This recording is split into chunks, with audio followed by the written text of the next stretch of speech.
Have you ever wondered how could you possibly make a leaderboard in Scratch that can store players' name and score? Here are the detailed steps on how I implemented it. The first step includes the implementation of cloud variables. I had to store top 3 scores in the leaderboard. For that, I used 6 cloud variables, 3 for storing scores and 3 for corresponding names. But the major problem in Scratch is that we cannot store letters or characters in a cloud variable. To solve this issue, I had to scratch my head so hard that ripped out couple of hairs in my head, and hence I got the solution, the encoder and decoder system, where I could send characters and it could convert it to numbers and the encoded numbers back to its original characters. And now I can convert the player's name in encoded numbers and store that encoded number in cloud variable, and vice versa. For the implementation of encoding and decoding mechanism, I straightforward made a character list where each character was given a unique number. Now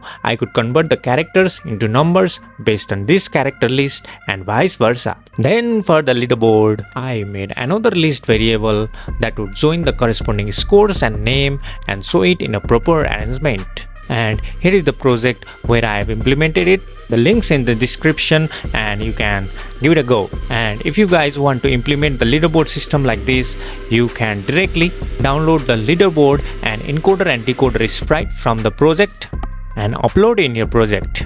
And here are some of the codes from the encoder and decoder sprite and from the leaderboard sprite. Thank you for watching my video. If you like this video, don't forget to like, comment and subscribe my channel, and I'll see you in the next one.